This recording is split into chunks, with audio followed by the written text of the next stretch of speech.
میرا دل بدل دے، میرا دل بدل دے، میرا دل بدل دے۔ بسم اللہ الرحمن الرحیم۔ الحمد للہ رب العالمین والعاقبۃ للمتقین، والصلاة والسلام علی سید الانبیاء والمرسلین وعلی آلہ وصحبہ اجمعین، اما بعد، فاعوذ باللہ من الشیطان الرجیم، بسم اللہ الرحمن الرحیم۔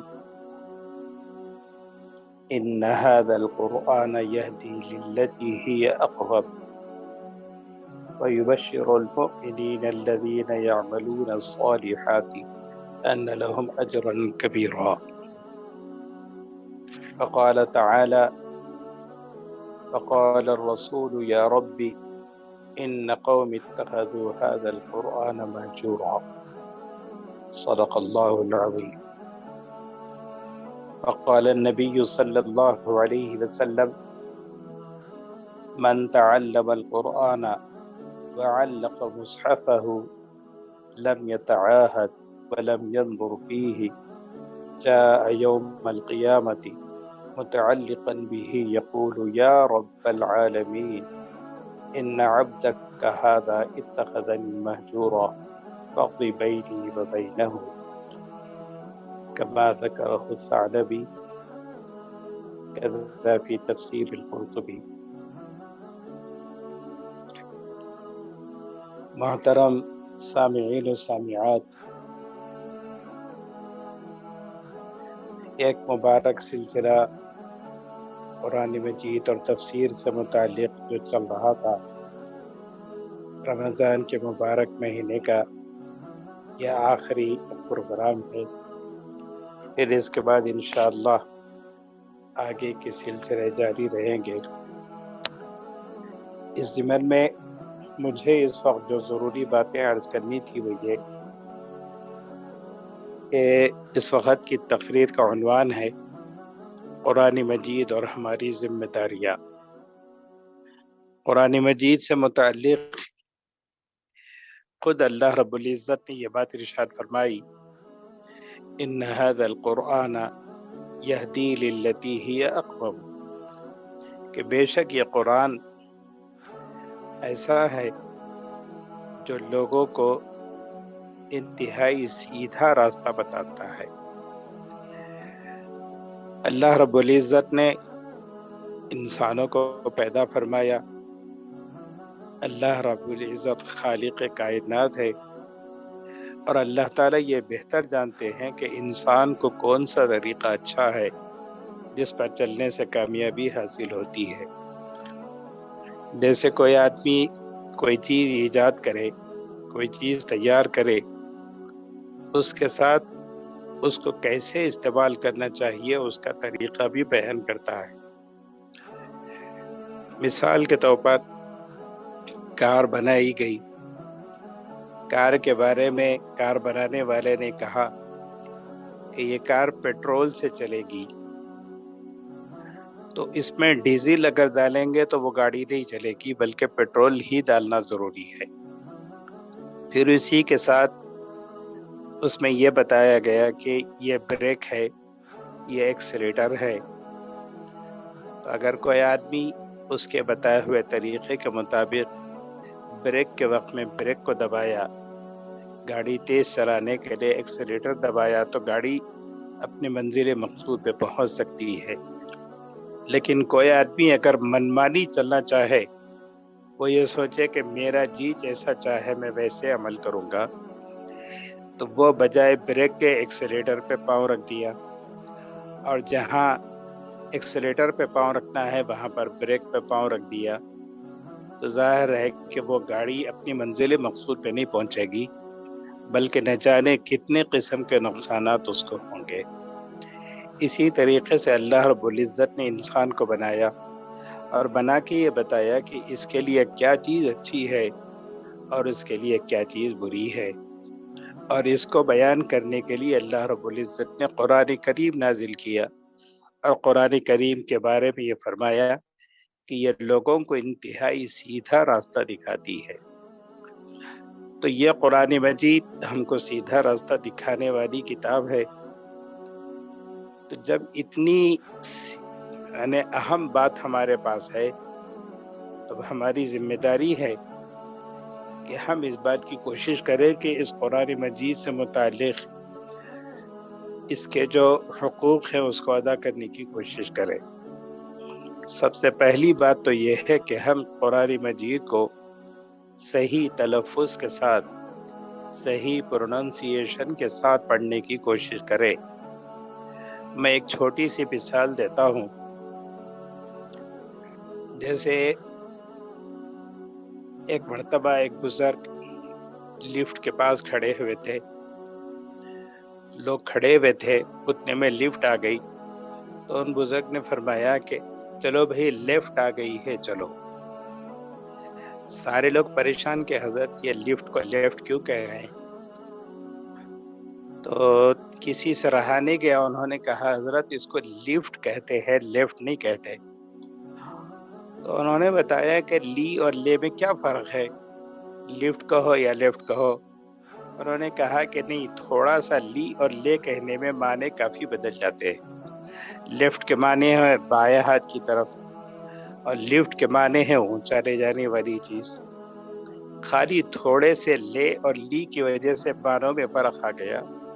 تو یہ سننے کے ساتھ ہی ان بزرگ نے فرمایا کہ مجھے معلوم ہے کہ لفٹ کے کیا معنی ہے، لیفٹ کے کیا معنی ہیں۔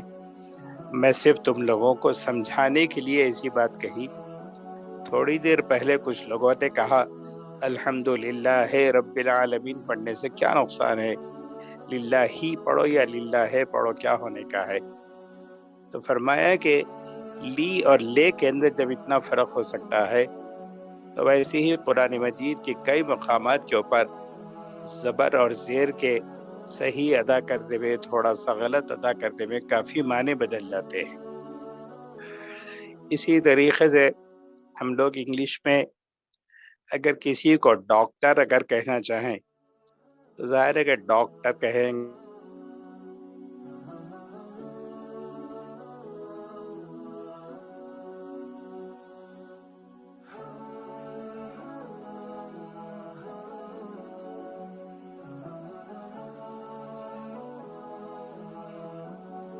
کتنا خراب دکھتا ہے، کتنا آکورڈ لگتا ہے۔ تو آپ سننے والے کہیں گے کہ بھائی آپ جو ہے ڈاکٹر مت کہو، ڈاکٹر کہو۔ ایسے ہی اگر کوئی پوچھے آپ کی عمر کیا ہے تو وہ کہے میری عمر 40 ایئرس ہے، تو آپ سن کے کہیں گے بھی 40 کتنا خراب دکھ رہا۔ تو یہ کہے کہ کیا کہنا چاہیے، تو آپ بولیں گے نہیں 40 کہو۔ تھوڑا سا لب و لہجہ اگر فرق ہو گیا تو کتنی جو ہے ہم کو خرابی محسوس ہوتی ہے۔ تو اندازہ لگائیے کہ قرآن مجید کے اندر جو عربی زبان میں نازل ہوا ہے اس کے تلفظ میں، اس کے لب و لہجے میں ذرا اگر فرق کر دیں تو کتنے معنوں میں تبدیلی ہوتی ہے۔ جیسے ہم قرآن مجید میں پڑھتے ہیں فَصَلِّ لِرَبِّكَ وَانْحَرْ، اس کے معنی ہے پس نماز پڑھو اپنے رب کے لیے اور قربانی کرو۔ ہم صاد کو صحیح ادا نہ کریں، ہم پڑھیں فَصَلِّ لِرَبِّكَ وَانْحَرْ، ہا کی آواز نکالے بغیر ہم ونہر اگر کہیں گے فَصَلِّ لِرَبِّكَ وَانْحَرْ تو بہت معنی بدل جاتے ہیں۔ اب اندازہ لگائیے، صحیح اگر پڑھے تو معنی تھے بس نماز پڑھو اپنے رب کے لیے اور قربانی کرو، لیکن غلط پڑھنے فَصَلِّ لِرَبِّكَ وَانْحَرْ اگر پڑھے تو اس کے معنی ہوں گے بس تلوار کھینچو اپنے رب کے لیے اور جھڑکی دو۔ تو کدھر سے کدھر معنی ہو گئے، کتنا فرق ہو گیا۔ تو میں یہ بتانا چاہ رہا ہوں کہ قرآن مجید کا پہلا حق تو یہ ہے کہ ہم اس کو صحیح پڑھنا سیکھیں، صحیح تلفظ کے ساتھ پڑھنے کی کوشش کریں۔ اگر کسی کی زبان نہ پلٹتی ہو، محنت کرنے کے باوجود بھی زبان نہ پلٹتی ہو تو اللہ تعالیٰ اس کو معاف کریں گے۔ لیکن اگر کوئی محنت ہی نہ کرے، کوشش ہی نہ کرے، بس غلط پڑھنے لگے تو ظاہر ہے کہ ایسے لوگوں کو اللہ تعالیٰ معاف نہیں کریں گے، اور معنوں کی تبدیلی کی وجہ سے جو نقصان ہوگا وہ نقصان اس کو اٹھانا پڑے گا۔ اللہ تعالیٰ نے یہ فرمایا کہ خلق الانسان من طین، کہ اللہ تعالیٰ نے انسان کو مٹی سے بنایا۔ طین کا جو لفظ ہے، طا کی آواز ذرا موٹی نکالنا ہے، من طین۔ اس کی جگہ اگر کوئی طا کی آواز صحیح نہ نکالے، کہنے لگے خلق الانسان من تین، تو تین اگر کہیں گے تو تین کے معنی ہیں انجیر کے۔ اللہ تعالیٰ یہ کہنا چاہ رہے ہیں کہ ہم نے انسان کو مٹی سے بنایا، تو اگر تین پڑھیں گے تو مطلب ہوگا کہ ہم نے انسان کو انجیر سے بنایا۔ کتنے معنی بدل گئے۔ تو یہ غلطی ہم سے ہوتی ہے، ہم دنیا کی ہر لینگویج کو صحیح تلفظ کے ساتھ اچھے انداز میں سننا چاہتے ہیں، بولنا چاہتے ہیں، تو قرآن مجید کا حق اس سے بہت زیادہ ہے کہ ہم اس کو صحیح تلفظ کے ساتھ پڑھیں۔ دوسرا حق یہ ہے کہ قرآن مجید کو ہمیں سمجھ کے پڑھنا چاہیے۔ اگر ہم سمجھ کے نہ پڑھیں تو ہم کو کیا پتہ چلے گا کہ یہ قرآن مجید ہمیں کون سا سیدھا راستہ دکھانے والا ہے۔ جب تک ہم سمجھنے کی کوشش ہی نہ کریں تو یہ بہت بڑی ہماری غفلت ہوگی، مجرمانہ حرکت ہوگی۔ ہمارا حال یہ ہو گیا، میں مزاحیہ طور پر ایک جملہ کہتا ہوں لیکن حقیقت ہے، جیسے شادی وغیرہ کے اندر بہت سے لوگ قرآن مجید کو بطور جہیز کے دیتے ہیں، تو جب دلہن اپنے سسرال کو آتی ہے تو گھر والے جو ہے سب سے پہلے قرآن مجید نکال کر اس کو کہتے ہیں کہ ذرا اونچے مقام پہ رکھ دو، تو وہ قرآن مجید کو اونچے مقام پر رکھ دیا جاتا ہے۔ اپنی زبان سے تو نہیں بولتے لیکن عمل سے یہ کہتے ہیں کہ اے قرآن تو اس وقت تک نیچے مت اتر جب تک کہ ہم میں کا کوئی آدمی نیچے نہ اتر جائے۔ مطلب یہ کہ کسی کا انتقال ہو گیا اور وہ قبر میں دفن ہو گیا تو کہتے ہیں کہ چلو قرآن پڑھو، اوپر سے اتارو نیچے، اب قرآن پڑھو۔ تو یوں کہتے ہیں کہ اے قرآن تو اس وقت تک نیچے مت اتر جب تک کہ ہم میں سے کوئی آدمی نیچے نہ اتر جائے۔ یہ تقریباً لوگوں کا حال ہو گیا، الا ماشاء اللہ۔ یہ کام، یہ طریقہ ہمارا انتہائی غلط ہے کہ ہم قرآن مجید کو ایسے ہی چھوڑ دیں۔ ہم لوگوں کا جو سب سے بڑا ادب یہ ہے، ہماری ذمہ داری یہ ہے کہ ہم قرآن مجید کو صحیح پڑھیں اور سمجھ کر پڑھنے کی کوشش کریں۔ جب سمجھ کر پڑھیں گے تو ہم کو پتہ چلتا ہے کہ اللہ تعالیٰ نے ہم سے کیا کہنا چاہا، اللہ تعالیٰ ہم سے کیا کہنا چاہتے ہیں۔ ایک چھوٹا سا واقعہ میرے ساتھ ہوا کہ میں اپنی مسجد میں ایک مرتبہ کھڑا ہوا تھا، اچانک 4-5 لوگ آئے انتہائی پریشانی کے عالم میں، اور آ کر کہنے لگے کہ حضرت ہماری والدہ سعودی عرب میں ہیں اور ایک لیٹر آیا ہے، اس لیٹر کے اندر موت وغیرہ کچھ لکھی ہوئی ہے، تو ہم کو ہیبت ہو رہی کہ ہماری والدہ کے ساتھ کیا ہے، وہ زندہ ہے نہیں ہے۔ جب سے ہم کو یہ لیٹر ملا ہے ہم لوگ انتہائی سخت پریشان ہیں۔ تو میں نے کہا کیا لیٹر ہے بتاؤ۔ جب میں وہ لیٹر دیکھا تو مجھے ایک عجیب کیفیت محسوس ہوئی۔ اصل میں ان کی والدہ نے سعودی عرب سے اپنے بیٹوں کو نماز کی پابندی کرنے کے لیے ایک حدیث لکھ کے بھیجی۔ اس حدیث کے اندر یہ لفظ ہے کہ جو شخص نماز کی پابندی کرتا ہے تو اللہ تعالیٰ اس کی موت کی سختی کو کم کر دیں گے۔ تو یہ جملہ اس میں لکھا ہوا تھا، تو لوگوں کو، اپنے بیٹوں کو نماز کی پابندی کے لیے انہوں نے ایک لیٹر بھیجا تھا، لیکن وہ لوگ قرآن مجید وہ جو لیٹر جو پڑھ رہے تھے خالی لفظ موت دیکھ کر جو ہیبت میں پڑ گئے۔ اس ہیبت کی وجہ سے حالت یہ تھی کہ ان کے چہرے پہ ہوائیاں اڑی ہوئی تھی۔ جب میں نے اس کی وضاحت کی تو ایک سکون کا سانس لیے، اور باہر جا کے ایک صاحب اس میں سے سگریٹ نکال کے سلگا کے جو ہے پینا شروع کرے، ایک سکون کی سانس لیتے ہوئے۔ میں نے ان کو بلا کے کہا کہ بھائی آپ کی والدہ نے جب یہ بات کہی، اتنی توجہ دلائی، تو پھر آپ کی ذمہ داری تھی کہ آپ جو ہے اس کے اوپر توجہ دیں، اب نماز کی پابندی کریں۔ تو بہرحال ان کو سمجھانے کے بعد وہ لوگ ارادہ تو کر کے گئے کہ انشاءاللہ ہم نماز کی پابندی کریں گے۔ تو میں اس وقت یہ بات محسوس کیا کہ قرآن مجید ہمارے پاس ہے، لیکن اس میں کیا لکھا ہوا ہے اس کو اگر ہم سمجھنے کی کوشش کریں گے تو پھر ہم کو پتہ چلتا کہ اللہ ہم کو زندگی گزارنے کا کتنا پیارا طریقہ اور کتنا بہترین طریقہ ہم کو بتلا دیا ہے۔ اس کے لیے میں ایک مشورہ یہ دینا چاہتا ہوں کہ روزانہ اگر ہم ایک آیت لیں اور ایک آیت کے الفاظ کے اوپر تھوڑا سا غور کریں اور اس کا ترجمہ پڑھیں اور اس کی جو تفسیر، جو مختصر جو تفسیر آتی ہے وہ تفسیر پڑھیں، تو انشاءاللہ روزانہ ایک ہی آیت پڑھیے اور پابندی کے ساتھ پڑھتے رہیے۔ اس میں بڑی برکت ہوگی، اور نیت کر کے پڑھیے کہ اس آیت کے ذریعے سے اللہ تعالیٰ نے ہم سے کیا کہا ہے، ہم اس پر عمل کرنے کی کوشش کریں گے۔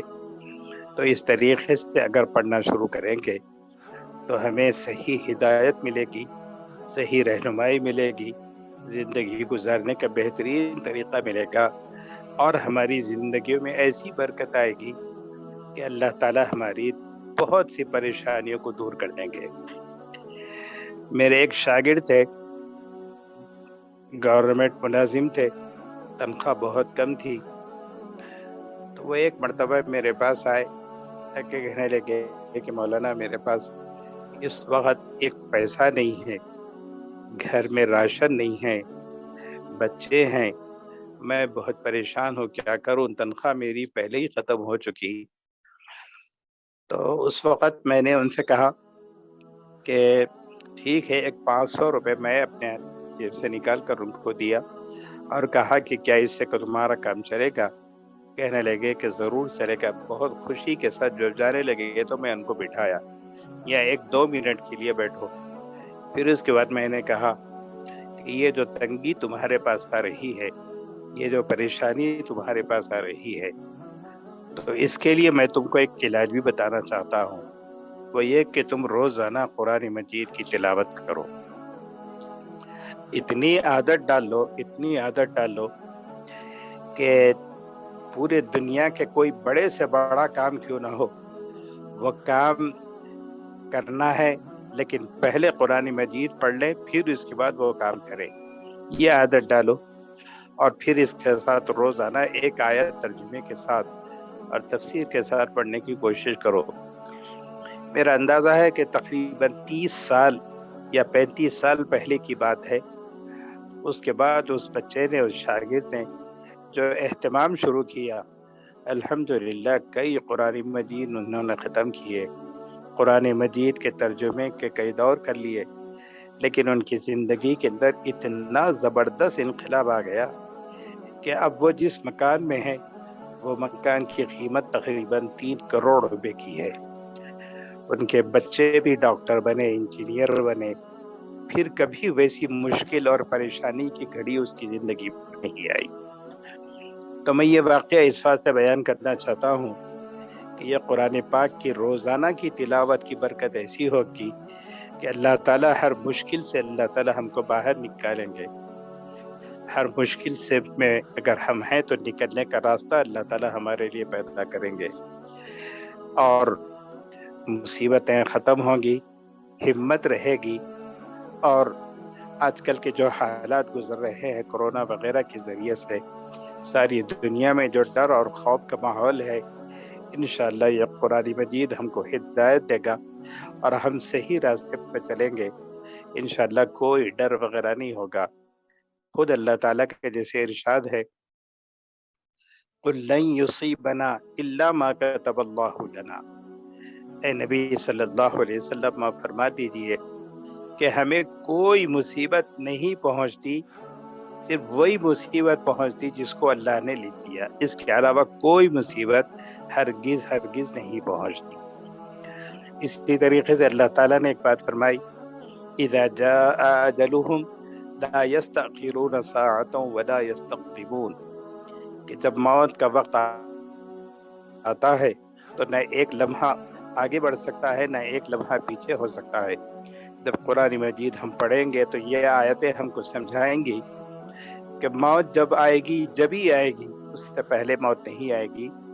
تو یہ بیماریاں آتی ہیں اور جاتی ہیں، اگر موت کا وقت مقرر رہا تو موت آئے گی، ورنہ تو لاکھوں بیماریاں ہوں گی، ہم اس سے جو ہے آگے نجات پا کے آگے نکل سکتے ہیں۔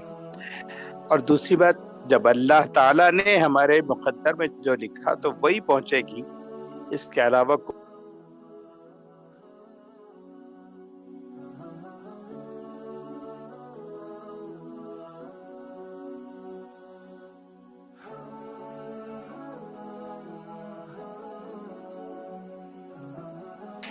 ان حالات کے اندر یہ قرآن مجید ہمیں بہترین رہنمائی کرے گا اور ہم کو صحیح ڈھارس بندھائے گا، ہمارے اندر ڈر اور خوف کا ماحول بالکل نہیں رہے گا۔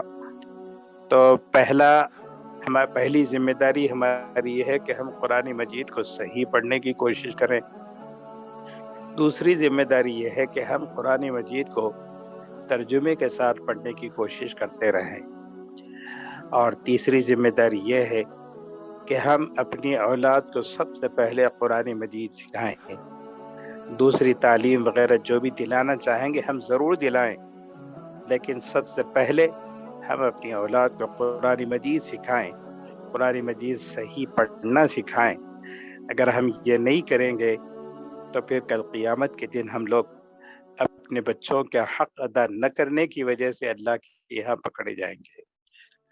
مجھے امید ہے کہ یہ چند باتیں میں نے جو عرض کی، تو آپ حضرات یہ سال بھر کے لیے نیت کر لیجئے کہ ہم روزانہ قرآن مجید کی تلاوت کریں گے۔ قرآن مجید کی تلاوت یہ بھی بہت بڑی عبادت ہے۔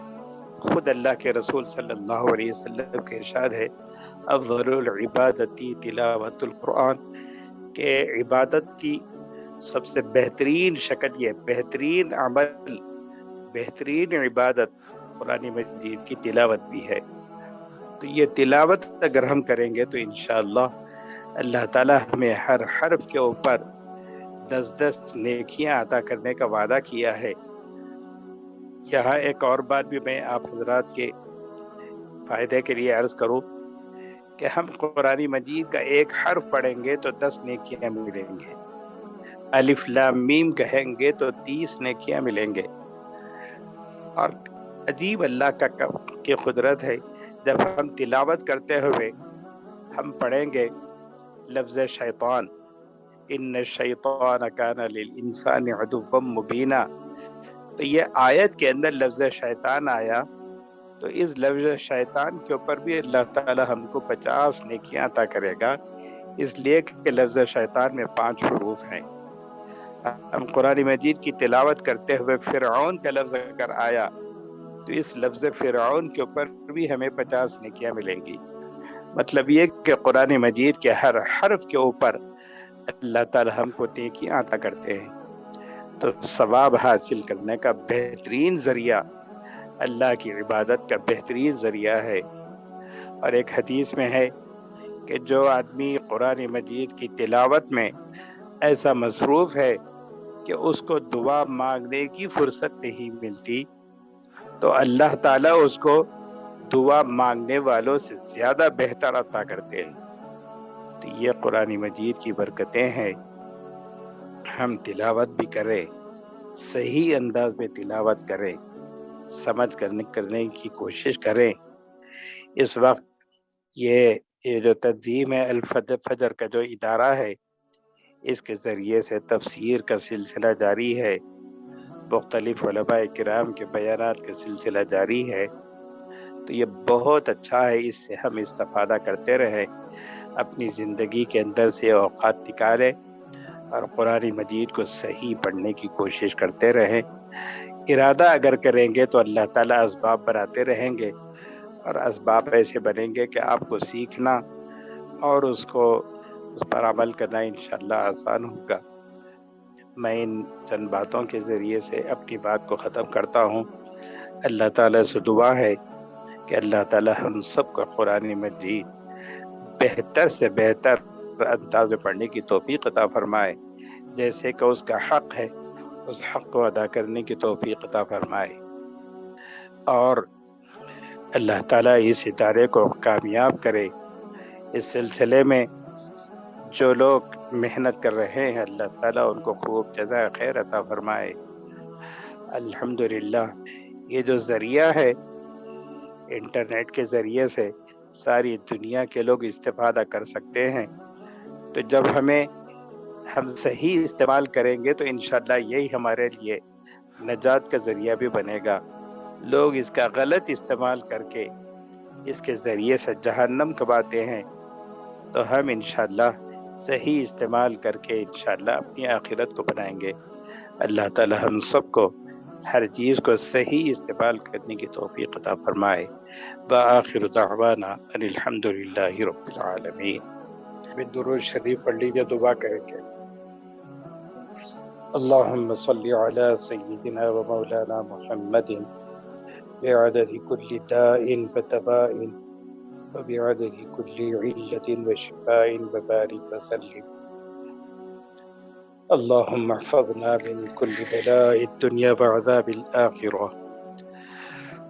اللهم أحسن عاقبتنا في الأمور كلها وأجرنا من خزي الدنيا وعذاب الآخرة. اللهم من أحييته منا فأحيه على الإسلام، ومن توفيته منا فتوفه على الإيمان. اللهم إنا نعوذ بك من الجنون والبرص والجذام ومن سيء الأسقام. اللهم احفظنا من كل بلاء الدنيا وعذاب الآخرة. ربنا اغفر لنا ذنوبنا وإسرافنا في أمرنا وثبت أقدامنا وانصرنا على القوم الكافرين. ربنا آتنا في الدنيا حسنة وفي الآخرة حسنة وقنا عذاب النار. اے اللہ جب تک ہمیں زندہ رکھ اے اللہ اسلام پر زندہ رکھ، اور جب اے اللہ موت دے تو ہمیں ایمان کی حالت میں موت عطا فرما۔ اے اللہ اس وقت یہ جو وبائیں چل رہی ہیں اے اللہ اپنے کرم سے ان تمام وباؤں کو ختم فرما۔ اے اللہ ہم سب کی حفاظت فرما، ان تمام وباؤں سے بلاؤں سے حفاظت فرما، آسمانی و زمینی بلاؤں سے بھی حفاظت فرما۔ اے اللہ صحیح عمل کرتے رہنے کی توفیق عطا فرما، غلط راستے سے ہماری حفاظت فرما۔ ربنا لا تزغ قلوبنا بعد إذ هديتنا وهب لنا من لدنك رحمة إنك أنت الوهاب. اللهم إني أسألك من خير ما سألك منه نبيك وحبيبك سيدنا محمد صلى الله عليه وسلم، ونعوذ بك من كل شر ما استعاذك منه نبيك وحبيبك سيدنا محمد صلى الله عليه وسلم. أنت المستعان وعليك التكلان، ولا حول ولا قوة إلا بالله العلي العظيم. سبحان ربك رب العزة عما يصفون وسلام على المرسلين والحمد لله رب العالمين.